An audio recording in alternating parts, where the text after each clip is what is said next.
इस महान ग्रंथ की रचना करते समय व्यास जी ने ब्रह्मा जी की उपासना करके उन्हें नमस्कार किया और कथा आरंभ करते समय बोले, सुख सागर के पढ़ने और सुनने वाले के शरीर में स्वयं भगवान निवास करते हैं।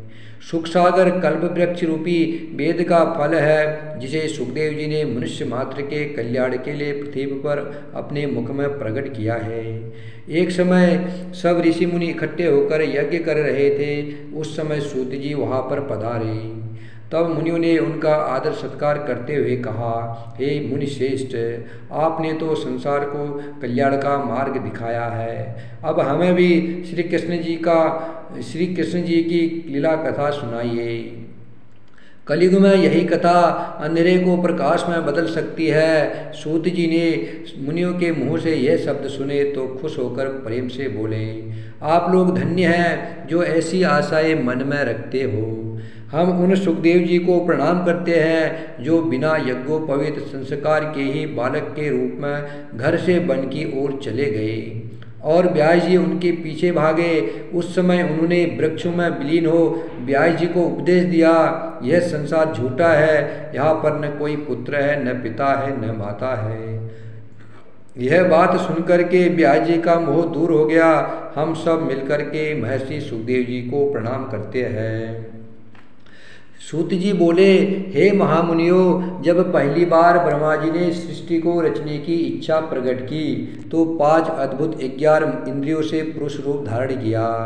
जब प्रलय आती है तो धरती पर पानी ही पानी रह जाता है।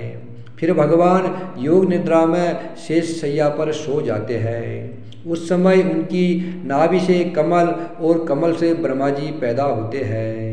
ब्रह्मा जी से मारीच, देवता, मनुष्य, पशु, पक्षी आदि पैदा होते हैं। इस प्रकार से भगवान के 24 अवतार माने गए हैं। पहला अवतार सनकादि ऋषियों का जन्म हुआ, जिन्होंने 5 वर्ष की आयु में अवतार धारण किया।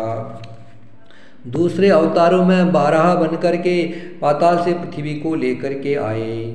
तीसरे अवतार में नारद बन 5 तत्व की रचना की। फिर चौथे नारद मुनि ने वन में तपस्या की। 5वें कपिल मुनि, 6ठे में दत्तात्रेय, 7वें में यज्ञ बन यज्ञ का मार्ग दिखाया। 8वें में ऋषभ बनकर के परमहंस का मार्ग दिखाया। 9वें में प्रद्युम्न बनकर पृथ्वी का हनन किया। 10वें अवतार में मत्स्य के रूप में आए। 11वें में बच्चे का रूप धारण कर मंदराचल का बोझ अपनी पीठ पर वहन किया। 12वां धन्वंतरि का रूप धारण कर अमृत पात्र से ले सिंधु में समुद्र में प्रकट हुए। फिर 13वें अवतार में मोहिनी रूप धारण करके देवताओं को अमृत पिलाकर दानवों से रक्षा की। फिर 14वें अवतार में नरसिंह बन हिरण्यकश्यप को मार प्रहलाद की रक्षा की। 15वां अवतार वामन का उद्धार किया। 16वां परशुराम जी का था। 17वां व्यास जी का और 18वां अवतार श्री राम जी थे, जिन्होंने पापी रावण का अंत कर धर्म की लाज रखी। फिर 19वें अवतार में श्री कृष्ण बने और महाभारत के युद्ध में कौरव का अंत किया। 20वें के पश्चात 21वां अवतार भगवान बुद्ध का, 22वां ग्रीव का धारण किया। 23वें अवतार हंस का और 24वां कल की अवतार होगा। सियावर रामचंद्र की जय। पवन सुत हनुमान की।